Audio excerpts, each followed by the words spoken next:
Ayan, welcome once again mga kawangis. Magandang araw, maayong adlaw sa inyong tanan. Welcome to another episode of Room 206. I believe it's episode number 9 na, no? I'm your host for today, Arya. I am the writer of MAYA, and together with me is our head illustrator for Kawangis, Faye Villanueva Chelabian. Would you like to introduce our guests? We have guests for today. Ang guests natin ay ang ating mga Cebuano creatives. Wala sa script ko pala yung i-introduce ko sila. Yung si Kristin both are actually already international. Di ba? Yes. Wow. Kristin Lim is the author of some novels that I know. Hindi ko alam kung may iba pa. The Quest for the Golden Gate, Wish Upon a Mirror, The Shard That Binds, and she's also the author behind your Zugbo Chronicles. Yeah, one of the fan favorites yan eh. And now there's a new one, Maya Malipayon. Ayan. Fun. And then our next guest is Arteena Levy. Actually yun yung pen name niya. Arteena Lefty. Arteena Lefty pala, ayan. International na rin yan because her unang internationally published kasi translated na yung works niya. Her unang kadaugan, which is also award-winning, has been translated in German and Spanish. And she's also the illustrator behind yung ating runaway bestseller na Pista. Yes! Yan. She is the illustrator of Maya Malipayon right now. So we will talk about everything Maya Malipayon. So for this episode, medyo mas on the English side tayo. Para dili mahirapan yung ating mga friends. Hirap kasi siyempre hindi naman Tagalog yung first language. Third language nga yun eh. Oo. First language is Bisaya, second language is English. Tagalog medyo, sige, I will English myself. Yes. Nagbaon kami ng sangkatutak na English for this session. Hindi ako fluent sa Yeah. Pero nakakaintindi. So kung may mga lumusot na mga Bisaya na terms nila, this is perfectly fine. Yeah. So just feel free, be casual. For us, di ba? Oo, that's good for you. Interpret mo na lang sa akin. Oo. So let's jump in sa ating conversation. We want to learn more about Maya Malipayon and everything that happened in and outside of the story. Pero before that, how did this specific partnership happen? Kunwari hindi ko alam. Kunyari, hindi namin alam. Well, this is for the sake of the viewers. Kasi, two different creators di ba? Paano nagkaroon ng partnership and collaboration? So I guess who wants to answer? Sige, go. I'll start as it started with the story, di ba? So, my escape zone is to write. Write talaga. If I draw, mas stress ako. So, I draw because the story needs it. But if pwede na I give the story to somebody else to draw, then for me, that's a big help. And so when I became part of Kawangi's Publishing, I learned a lot about partnering with an illustrator. So for Maya Malipayon, when you guys asked me na who is the artist I have in mind, if pwede, Levy talaga pop in my mind. I want to work with Levy. Kasi I met her because of Kawangis and we kinda worked together on a whale shark art for my skirt. And so she made this really cool whale shark design for me, which I wore to MIBF when we launched Zugbo. Yeah. And I remember I like working with her. I hope I can work with her again. And so, I was praying for that. And then I really like her art then. And so, when you guys, asked Levy, she said yes. So, that's how it said, yeah. So, paano naman yung side ni Levy? Siguro, meant to be siguro yung na-happen because with the previous story, but helpful naman yun sa akin. I was very nagamit ko rin yung cold line art niya for but yeah, I remember it was offered to me this time also sa January and around January yun. It was surprise. Around this time nga I was already illustrating. I had one page drawn in Japan, so I can feel the as a manga artist in Japan. So Yes. Made in Japan my pala my to. page, yes, may isang page dyan na made in Japan. But to me, really, aside also from Miss Christine's enthusiasm, for me it was the script, because I was like reading talaga the script. I was grinning the whole time na because of the adventures of Maya, and I was already envisioning some few scenes na what will happen. So for me it was like a good sign na yeah, when do I start? Kind of feeling. So that's how you find the click, no? The good connection between the writer and the artist. Kasi it's very rare nowadays to have a tandem of writer. Like what we do, I'm the writer, she's the illustrator. More often than not kasi in here sa Philippines, yung comic industry natin, kung sino yung writer, siya din yung illustrator. Diba? Kaya usually ganun yung setup. And it's not common that you find hiwalay yung writer and the illustrator. So that's how you find the click, no? Yung parang when the illustrator immediately envisions the images once she's reading the script. That also means the script is well done. Yeah. And it was a good thing na we're both from Cebu, so parang click talaga yung ano. And Maya Malipayon is like a Cebu piece, so the heart is already there, and it's easier for us. Oo, wala ding language barrier, no? Para pag may question, Yeah, ang dali it's magtanong. communicating. Yeah, there were actually, di ba, parang there were hurdles in between, and then it ended with Levi and Kristin tandem. It was really God ordained. So I have a question for Kristin. No, what was your inspiration in creating the story for Maya Malipayon? What's the difference of this with the other stories? My other stories are usually fantasy. Yeah. Fantasy, and They're all fantasy. Heavily then- fantasy. Diba? Sci-fi. Tapos So, sci-fi. Maya Malipayon has no magic, no tech, and I think kasi I love storytelling in any form. So if the story is illustrated in a certain setting, then I would go for it. Now in this case, because Maya Malipayon is about finding the meaning of true joy, and I wanted to showcase that joy is not found when there's magic or when you have tech, but joy is something for all ages in a setting like our world, especially in a setting na no electricity. So what can make a person truly joyful? So that's why I chose that setting. It's very simple. Galing, ano? huh? As actually the category is slice of life. Yeah. So Maya Malipayon Stripped is down siya, no? Yeah. Oh, it can happen to anyone. It's like it's fiction, but it can actually be real. Come to think of it, no, technically nga, no, slice of Slice of life life. siya na set on the pre-colonial setting. Pero it's still slice of life kasi there's no magic, there's no tech, whatever, di ba? Not There's that no easy. isekai happening. Kay Levi, springboarding from unang kadaugan, which is heavily Action naman. skewed on the action side and also heavy on the historical accuracy and all that. Did you have to unlearn?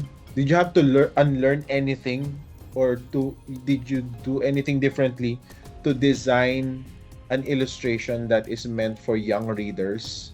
For me naman, since both Unang Kadaugan and Maya Malipayon are set in pre-colonial, so it was kind of easier for me. But like the thing with Unang Kadaugan kasi it was such a while ago, like 4 years ago, and I've already overused my iPad to create new illustrations and develop style digitally. So for me, the battle was really just to adjust my quirky art style to a very neat and kid-friendly style Miss Christine wanted.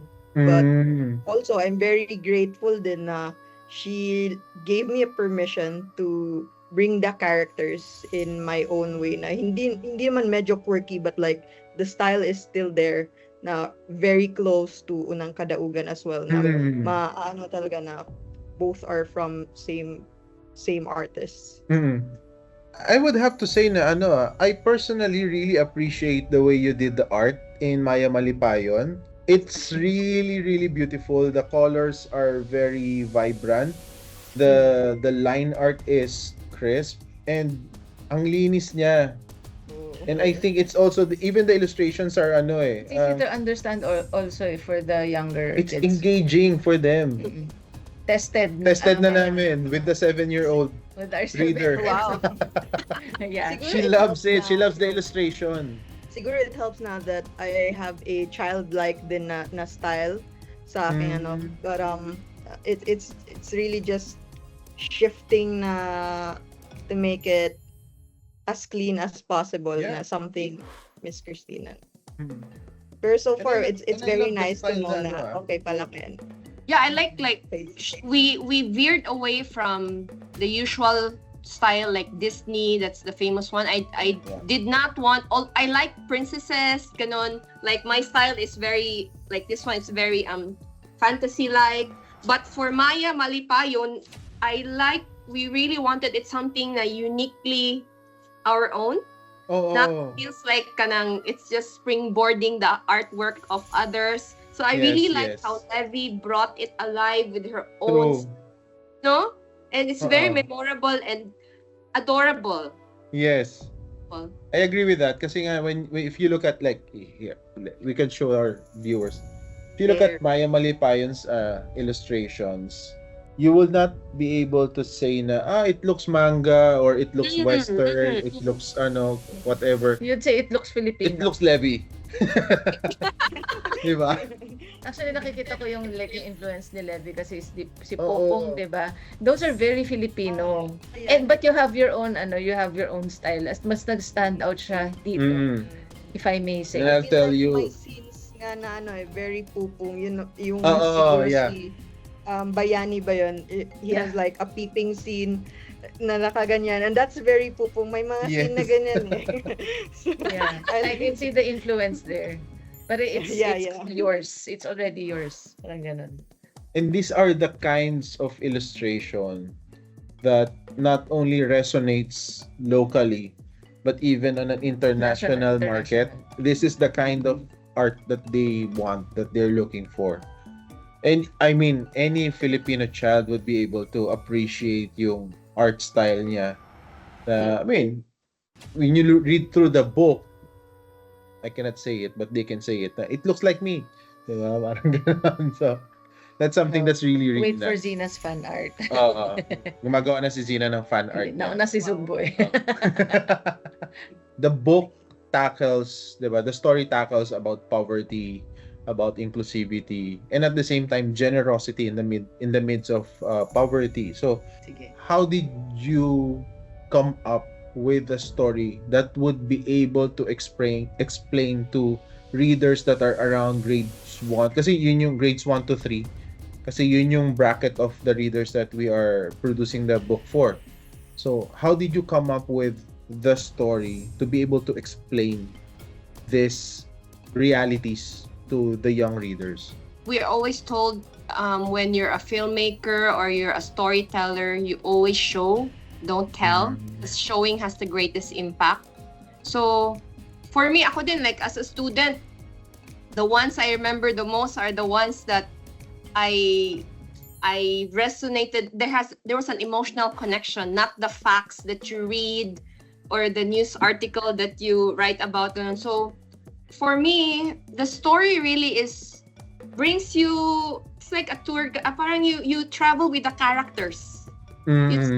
Characters, you feel with them, you empathize with them, and then you reach mga conclusions about life, deep things about life by not going through the pain yourself, yet feeling the pain as if it were.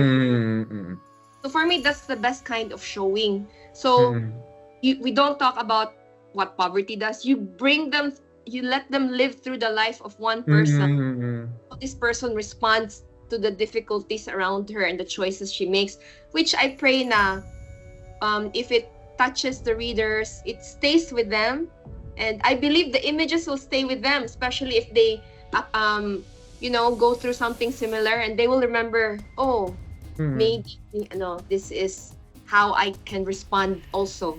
So how about you, Levi? Did you like have any inspiration to be able to pull from that story and bring it out visually? Do you have like inspirations or references? For me For that. naman, I guess the inspiration is like being a kid, because a kid is probably unaware of much pain siguro, but like the kid is like very innocent. So for me, that's how I saw Maya, but she's still an empath. For me lang, as a reader, I guess, na reading and while seeing the Maya Malipayon visually, poverty versus generosity, I guess the I like how the Maya's generosity and care for Lola, and not just to Lola but also to everyone, outshine the poverty thing. So parang it can be a moral lesson na whatever status you have, choose to be kind and like Yeah. Saka you have something to give, even if you don't have like Yeah, material things. yeah. The lesson there is you have something. Mhm. And generosity doesn't have to wait for like overflowing richness. Like you can be generous in any situation, in any I think that Era. touches the next question. What is the takeaway? Yun yung next question. But yes, I and Zina deeply appreciated that part of the story na yung in the midst of her poverty, there was generosity there. She still gave, even if it's not Fair material things. Here, di ba, Odette, a few years ago, there was this huge typhoon that really wrecked Cebu. Yeah. Actually, the other one, Typhoon Tino din. So, you would be surprised kasi like, sila, like, yung Odette, their houses were destroyed. But when they heard about other people's houses na much worse, a lot of artists grouped together. Artists who lost their homes, they did a fundraising to give to the places that had it more, had it worse.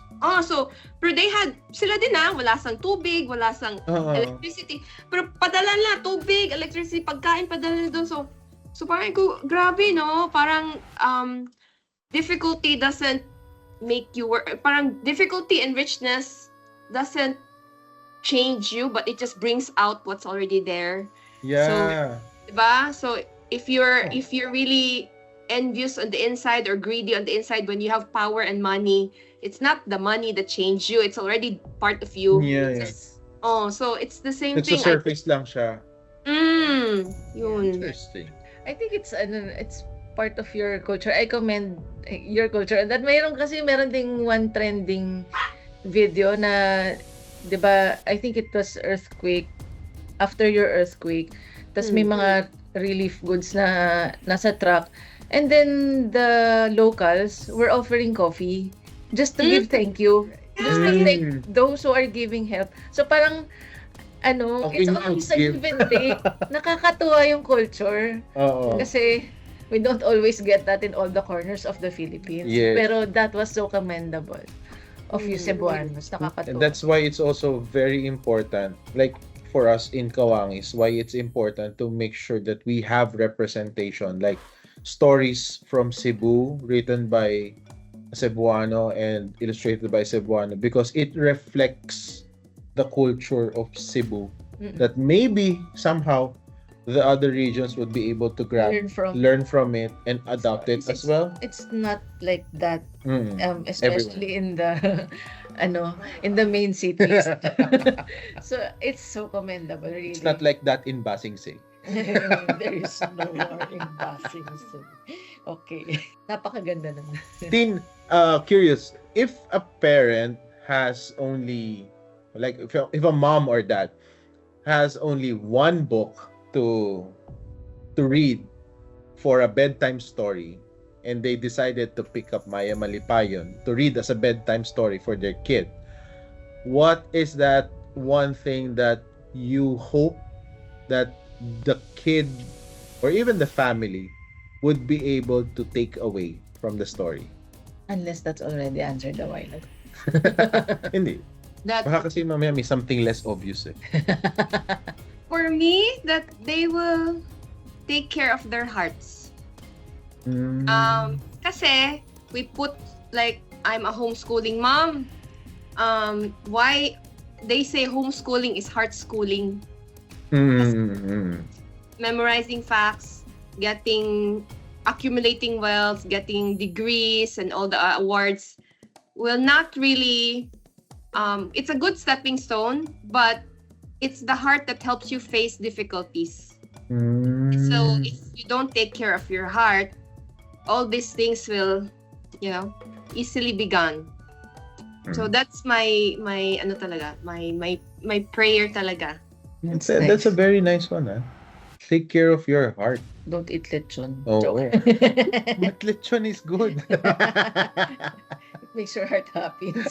Sorry. Lechon doesn't go to the stomach, it goes Oh, to si the Boss Lechon, the best pa, di ba? Sabi bigla ko na-miss tuloy Cebu lechon. Balik na tayo. Sige. Ayan. Right. Pero tama to reiterate niya, any accolades, any achievements, it will be gone, no? If you don't take care of the state of your heart. I heard somewhere, you know me, I'm bad with quotations, but I heard somewhere, if you watch the previous episode, you'll know what I'm saying.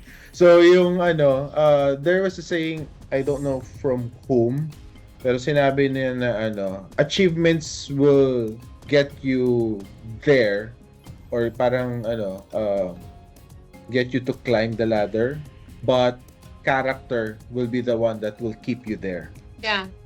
Yeah. That one, I've heard that quote din.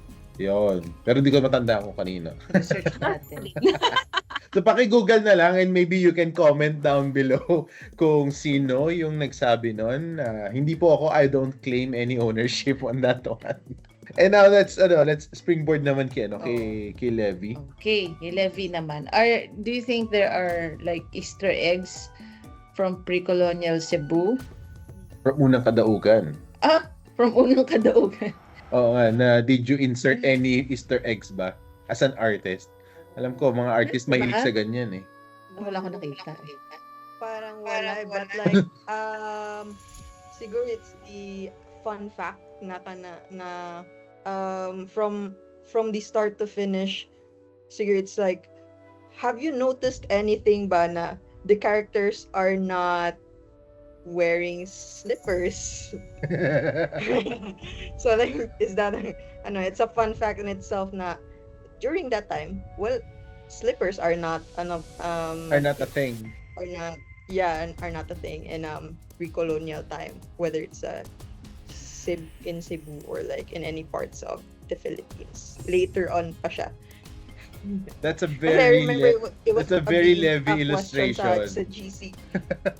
Sa GC, right? Na what about her sandals or like and I researched talaga na okay, wala pa palang time non sandals. So that's a good something to bring up in school siguro na Oh. And because of that conversation, I also removed the shoes sa Bulawan. Diba? This is Dodom. That's a very fun fact. They're running barefoot. Parang, diba? Parang sa Hobbits pala, yung mga snowshoes. And even like with Maya Malipayon, with her status, you can say na, okay, walang slippers. But then there's also the Rahas, there's also Inday, who's like from a well-off, parang wala ding slippers. So, it's a fun fact na talaga. No one wears So this book is full of oohs and ahs for like kid-friendly conversation. So that's something why that I really our like, readers can take note of na when Yeah. you are reading Maya Yeah. Malipayon, take good note of the visuals. I mean that's a Levy signature. Kasi ok yan sa visuals eh. Isa din yan sa nagustuhan ko why I agreed with Maya Malipayon, because for me, I felt like reading a K-Zone magazine. Do you guys know K-Zone? Oo. Kasi it has like a lot of fun. Yeah, K-Zone. Parang siyang magazine na for kids. Yeah. Editor-in-chief yata yun si Sir Leo eh. He was in Germany. I was so starstruck at that time. So yun nga, it's a kid-friendly nga na full of fun facts, and it was, for me, it's something na, worth a shot na to produce. Actually, What? signature din ni Or Kristin yan. magazine. May Easter egg din. Maya appears in Zubu too. Yeah, oo. Izubuto. Ah. Wala, I don't have a copy here. The pre-colonial Cebu book appeared in the future, di ba? Andun si Maya Malipayon. May cameo, yes. Nauna kasi na-publish. Nauna kasi na-publish yung Maya Malipayon. Oo. Zugbo kasi is actually from the future. Ini-import lang natin yan through a time machine. So it gets to us here. Interesting. That's a very Levy technique. If I may say so. What are the other things that are uniquely Cebuano dun sa book? So what do you call the sticky rice sa inyo? Kasi here in the Luzon it's suman or Budbud, yung budbud wrap tawag. in banana. Wrap in banana. Kasi maybe because we grew up here, like I take it for granted. I assume that it's found Everywhere. I just know that Cebu's lechon is the best. But so the other ones, I'm like, it's the ones that we included are my personal favorites, and so it's more on out of the abundance of the heart, so that the stomach speaks. Ano ba? Oh, nga, by the way, there are recipes here Yes. sa Maya Malipayon. Sige lang. Go Oh, ahead. Yeah, yan. my recipe for grilled May chicken activity a yung la. teacher and students for Nutrition Month. Yeah. Oo nga. At saka very nutritious Food na. with mango. Here's another book na highlights the indigenous food, which is healthier than the food that we have right now. Oh, may mga recipes. Yan, you have recipes. So this is a fun activity for the family, Like after reading the book, you can actually try and prepare the food that was showcased in the story. And that adds another layer of experience. Sensory experience. Yeah, sensory experience. Kasi you get to relive a certain moment in the story na, so this is how it tastes like. Mm-mm.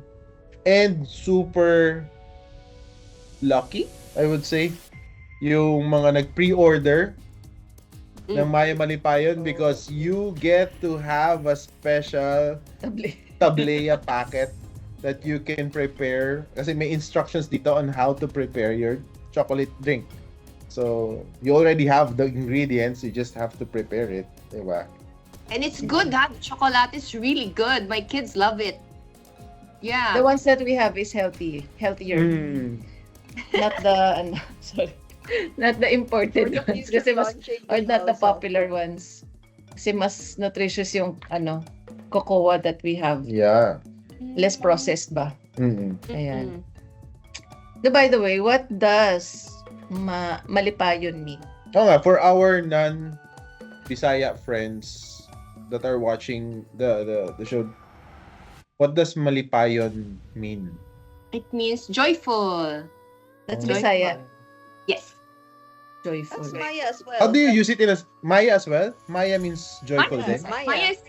Maya is a bird. Bisaya ba yung Maya? It's like Maya. Maya is happy. Really? Yeah. So happy and joyful. I was thinking, Malipayon. the bird din, like the bird, the Maya bird. I was thinking of that din na. Parang Maya is, kasi like here, if there's an eagle, we put importance to the eagle. But yung Maya birds, parang, you see them everywhere. So I wanted to a name that reflects how people see her. Ordinary. Very common. Common. Ganun. So Maya Malipayon. Oo. But like Maya, Interesting. I don't know. I had no idea. So Yeah. means, It's a term like in Bisaya, gamaya-maya sila, which means they're They're having nag-happy. they're having a good time. Yeah, Maya. That's interesting. Kasi now I'm wondering which came first. The Yung Maya bird. Maya na happy word or the name Maya ng bird. Kasi I would assume umaandar na naman yung utak ko with the idea na baka the Maya bird was called Maya or Happy because they look like they're just like happy-go-lucky birds running around, flying around, you know, go here, eat here. They don't have to even bother hunting because there's always food somewhere. So they're just Maya Maya. Like the same idea of Lapu-Lapu, like the name of the fish and the name of the person. person. The fish was named after the ano daw? The person. Yeah, parang Oh, ganun eh. The fish was named after the person. So I'm just Mm-mm. thinking na baka the name of the bird was derived from the characteristic of being just, Hmm. you know, happy-go-lucky, maya-maya lang. But there's also a fish Fish. called maya-maya. But Ito pagkain talaga. when I eat that, it makes me happy. Especially Sinigang na if maya-maya. Oo, Oh. talaga yung name na Lapu-Lapu, no? Pinoy na Pinoy. It's Oh. like Jojo. Yes. Diba? Bot-bot. Mga nicknames ng Pinoy. Oo. Very Pinoy. Balik-balik. Oo nga yung repeat. Interesting. Okay. Why is it important for the children, Filipino children today, to see a protagonist like Maya living in a pre-colonial setting rather than a modern one? Kasi since slice of life naman yung story, there's no magic and whatever. Why did you think it was best to portray the story in a pre-colonial setting rather than the modern day setting? Kasi for me, modern day setting, it's very cluttered, like so many distractions. But if you put the protagonist, the main character in that setting, for me, it's easier to see the life's goal. Like, kasi life's goal then was really survival. Mm-hmm. Kasi like we recently suffered a lot of tragedies, 'di ba? Like Typhoon Tino. So I know people talaga families who were really washed out, including young kids. And then I think na the parents work so hard for survival, na wipe out. And so parang I wanted to show that especially in pre-colonial times, life can easily end. So because we tend to get so busy, we forget to look at the real treasures of life, the real purpose and goals of life. And it's not just about surviving, but it's about really living. That's why I chose that setting. There's another part of Maya Malipayon that's very specific. It's a very specific topic naman that we have touched pala some of the stories but reiterated here, no, and not common with others. So this one naman, how does this book act as a bridge for those parents who want to let their children know about adoption, adopting other people in their family, ganyan. Adoption is the word family is a very rich word. And in the story you see that Maya has her lola, but she also has her neighbors who feel like extended family din. So I really wanted to showcase na what is family. Is it blood or is it the value you give each other? And I've met a lot of people na who don't know what it's like to have a family. And I've met people then who said, I found a family in your family. Beyond a bridge, I felt like parang it's really parang living the book. Hopefully will let the kids live through it, and at the end of the story they can discuss with the parents the lessons they have gleaned. Kasi like in all my books, a lot of parents would message me like my very first book. This is my very first book that got published in US, and Kawangis also carries. And I was so surprised when parents from Canada told me that they read it every night. And also they read it aloud to their 5-year-old boy, and then the older sister, the 7-year-old sister, would listen. She prefers to listen kasi it's their nightly bonding na every night. And they were shocked kasi they were able to discuss mga deep stuff, even like about how one gets deceived by jewelry or wealth, or so the kids were able to talk about it na they have also observed it, and by reading the book they were able to find conclusions that sometimes adult takes longer to get.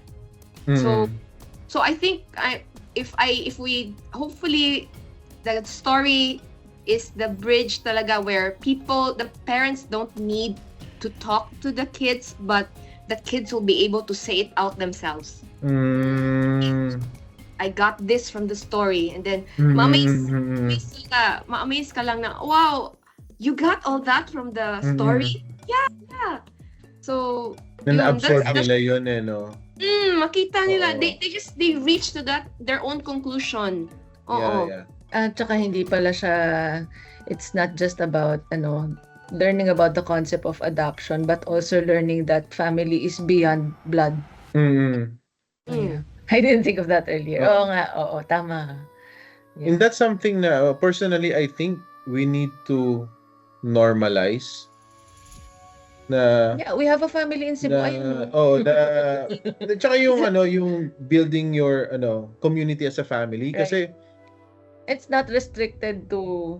We have been so much influenced by the Western culture, which is individualistic. Like, my house is my house, this is my family. Parang my business is my business. You don't have any part of this. But that's not our roots. That's not our deep Filipino roots. Our deep Filipino roots is bayanihan. Pakikipagkapwa. We live with one another. We look out for each other, diba, in a community. And that's something that it would be great if we can get that back, diba? Normalize it, kumbaga. I think that's a term Gen Zs are saying. So the story goes beyond pala the adoption lang. It's more of a community kind of family. Adopt a community. Very nice, very nice.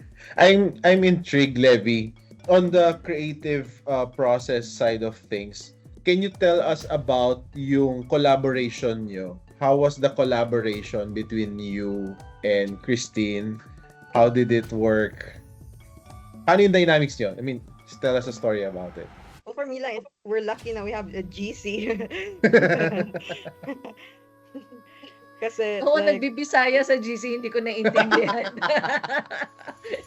Because originally, my style is really quirky and very different from, I guess, Maya Malipayon, in a sense na it's more black and white. So, for me, it's, I'm grateful na you guys are as part of the target market, you as parents.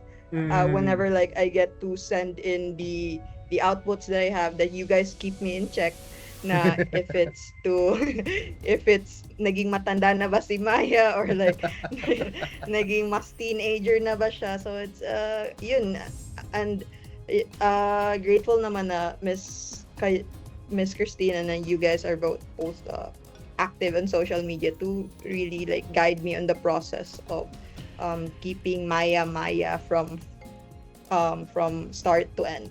So I think that the key there is close communication. Yes. Right? So for any aspiring artists that are watching this podcast right now, you want to collaborate with someone, you want to work with someone, you have to also make sure you keep a tight communication loop. Diba? May mga kilala kasi akong artist, they want to partner, they want to collaborate, or they want to work on a project, and then parang 1 month na yung nakalipas, wala pang update. Parang, what's happening?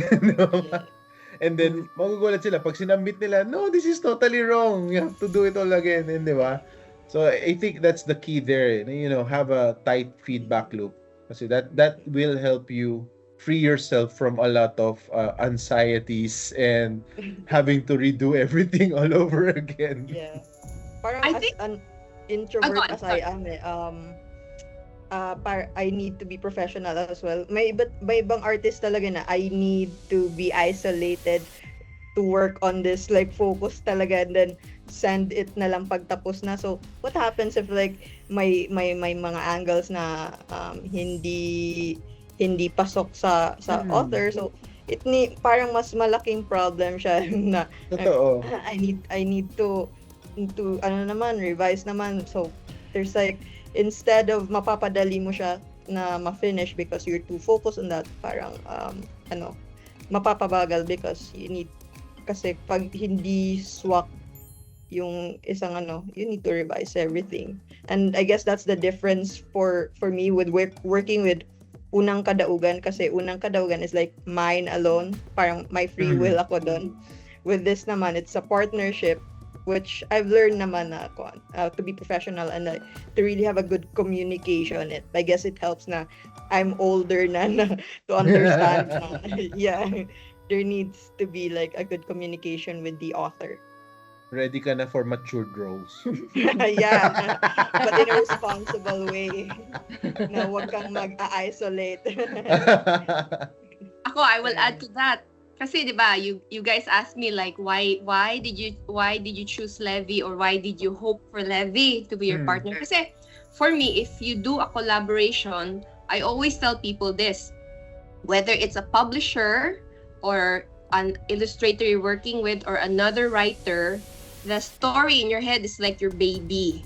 So you're gonna be raising this baby together. It's like a marriage then. So sure that you are working with someone who shares the same values. Yeah. Maybe not the same ideas, but it has to be the same values. So example, sa kang Levi, like she made Unang Kadaugan, where her story and her drawings were hers, her ideas, it's her book baby. But in this case, she's very careful talaga kasi she brings it to life with her artwork, but she needs to make sure na it's what I envisioned. So ako naman, when she brought out details na, hindi ko na envision yun but I love it. It's richer. So Innovative things din so parang by the time the whole book was done, I felt like it's not mine, but it's really both of ours. And if sensitive siya, or if she's not good with time, or if she cannot work with people, no matter how talented she is, it is hard to work with somebody. So that's why I knew na when I met Levi ko, this is somebody I can work with. I can trust my book baby with her, and something we can both raise up together. That's an interesting take na when you're collaborating, even if art lang yan, mga iba ganun parang may creative idea lang yan. No, if you're collaborating on something, a project, like a book, even business, diba? You have to really get to know the other party a lot. And are you willing to go on a long-term relationship with this person? Like it's a marriage nga Exactly. That's a perfect analogy for that Are you raising this child with this person? This child. Diba? Or actually, it reflects in the book yung kung gaano ka-cohesive yung kung gaano kaganda yung gelling ng partnership ni Kristin at saka ni Levi. So I think shows there.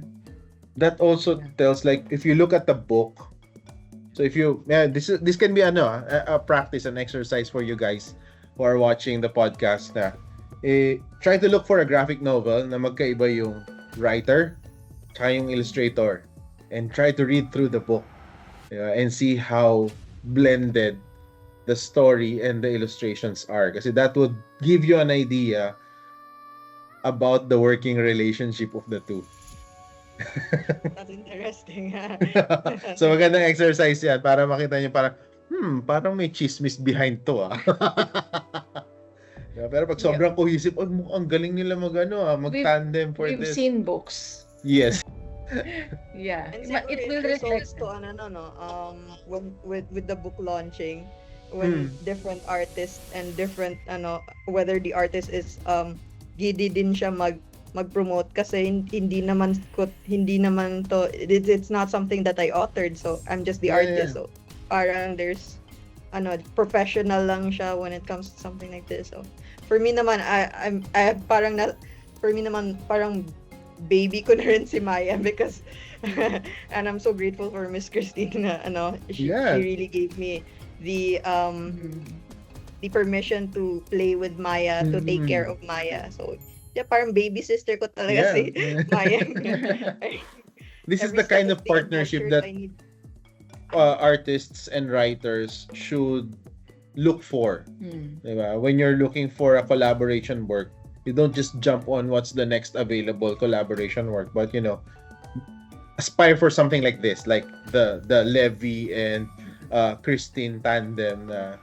It's very cohesive. It's very blended together. I did minimal edits na lang din, consistency on some parts. Pero so... Hindi, ang saya mo doon. Minimal yung edit eh. Oo. Alam mo, yung ano na lang, yung consistency lang nung palda ni Maya. Parang mga ganun lang. Yun. Very nice, very nice. Yan yung mga yan yung mga pangarap ng mga editor. Yung pagdating sa'yo ng libro, konti na lang yung i-edit. Did very well here, guys. Okay, so let's do quick fire questions. Yee! Okay, we'll ask each one, si Levy at saka si Kristin.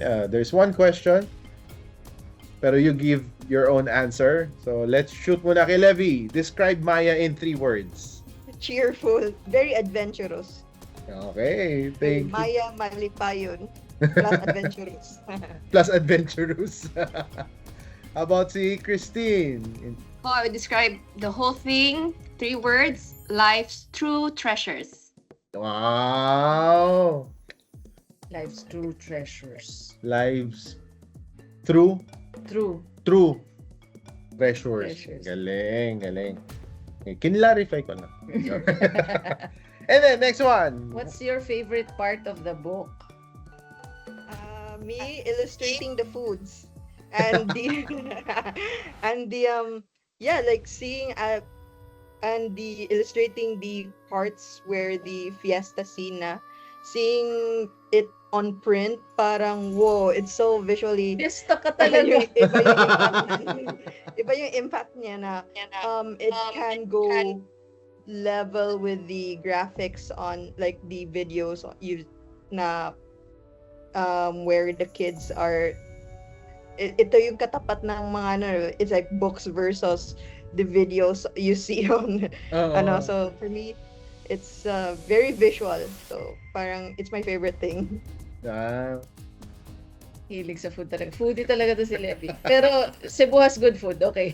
Yeah, and the it's totally understandable. About Kristin, what's your favorite part of the book? Favorite ko yung mga expressions ng characters, like so cute. Like I envisioned them in my mind, but when she drew them, I'm like, they're so cute, cuter than how I imagined them. I remember. Yeah, I remember you said na talagang Levy put the soul in these characters eh. Yes. When I was illustrating, actually, din ako, if it's nakasimangot, nagsisimangot din ako to give my energy. Yes, that's a big yes. Oh yeah, that's a good. Pinapasok ko yung energy sa every emotion. So meron kang mirror by your table? No naman, I can feel lang. You emote it. No need mirror na. Kasi alam ko yung ibang artist, yun nga, may mirror sila, tapos habang nagdo-drawing, tinitingnan nyo yung mukha nila. Animators. Sometimes, yeah, probably. Nice. So that's a good tip for the artist when you're illustrating. Kahit ako emulate the emotion para lumabas din sa kamay mo. Kasi when I'm writing, di ba, you're right, di ba, you din, parang bring out the emotion into your characters. Parang, if it were me, how would I feel? Did you try on this, Kristin, while you were writing? Not this, but in some books, some of the other books I wrote. Yeah, mas intensive dun sa other books. This one, ano talaga, the scene and tsaka yung scene when the Lola got sick, dun talaga heavy talaga for me kasi I had a similar experience with my dad. Now we thought we would lose him. Uh-uh. So, and then Levy really brought out the emotional weight. Wow. Mm. Amazing. Ah. What was the hardest part for you to write, Kristin, or draw kay Levy? Hardest part to write the script talaga na para Kasi novelist si Kristin. kasi I write straight like novels for me yung ano ko. So you're into the emotion na, 'di ba? You're writing it, what's the character feeling. And then pag manuscript sa comics, medium siya. Close up of the eyes, crying. Wala na ako sa emotion. Wala na. So I had to find a style, a technique where I could write freely and keep the emotion and then edit it into script mode. Congratulations. By the way, trivia, no? Kasi this is a trivia. You submitted Sugbo and Malipayon at the same time. But it's only now. Same time Yes. ba? Yes, Really? but it's only now that we're releasing Maya Malipayon. Yes. Yon. Okay, cool. Yeah. 2 years in the making yung Malipayon. Yeah, waiting for Levy. Right. I was waiting for Levy talaga. So Levy, what was the hardest page? Alam na natin na merong Japan page eh. So No, for me talaga it's illustrating the characters itself from start to finish kasi I'm more of a comic strip kind of an artist na few pages lang and then like 1 to 2 characters and then with Unang Kadaugan naman it's like few lang yung scenes. With this it's like a lot and it took me months, so parang it's to be consistent with Maya's shape, Maya's hair and all that. Pero may technique ako dyan eh. It's with if nanonotice niyo si Maya, she has this really big hair, so parang for me para hindi kasi ako consistent mag-draw ng characters, so for me at least if I'm illustrating Maya, basta pag may curly hair, kahit ano yung expression niya, basta ang important lang is mukhang bata si Maya and she maintains her big hair na yun na yun para sa akin, but overall hard talaga. Tas may backstory yan na I almost resigned to my work para matutukan talaga si Maya, but so far naman hindi naman ako naka-resign, but still Maya was natapos rin. Buti na lang hindi. Yeah. ang intense. Pero yun eh. Very demanding din talaga gumawa ng comic book. Especially graphic novel. Yeah. But congratulations both of you. Yes, congratulations to the both of you. And there are already inquiries on Maya Malipayon, not just on the local market. There is already inquiries on the international market for this one. So we're working on that. Hopefully, fingers crossed, it gets out then soon. Siguro for the last one, Maya Malipayon in one sentence. Maya Malipayon is a story about love through the ages. Si Levy. Maya Malipayon has a heart. Yun lang. Akala ko one sentence. O one word. One sentence pala. But like, yeah. One word lang yung dinigdaw eh. But like, Maya Malipayon is a heart. So it's a must read for me. Yes.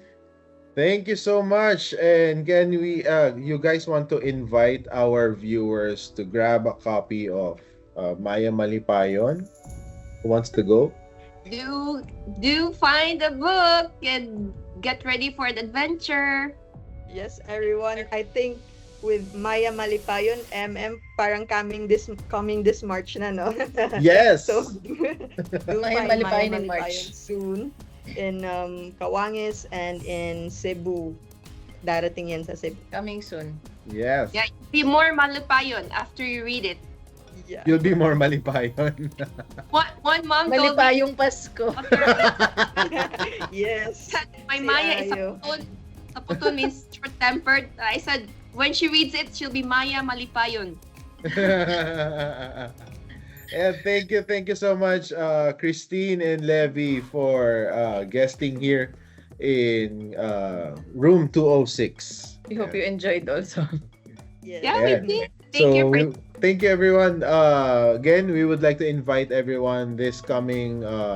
If you're watching this in a few weeks from now, there will be a book fair, a Philippine Festival in March 12 to 15 sa Mega Mall in Mega Trade Hall. So if you're watching this, please do come, drop by at the Kawangis booth and be the ones to get first dibs sa Maya Malipayon. And of course, we will be giving out like, exclusive freebies during the event for everyone who will be buying this at the event. And then after that, it would be, so first dibs done. After the fair, everything will be made available na in our social media, not social media, but in our e-commerce platform, our Shopee, Lazada, TikTok shops, and of course, our retail partners would be fully booked, and all the other regional bookstores. You can check out our website in www.kawangis.ph. You will find there the list of our retail partners across the country, across the Philippines. If you live in another country, pwede din mag-order, di ba? Mahal lang yung shipping. Please stay tuned for the announcement namin sa launch ng Maya Malipayon, which will happen in Cebu Yes. with Kristin and Lefty. Again, thank you everyone for hanging out with us here in room 206. Until next month. Bye-bye.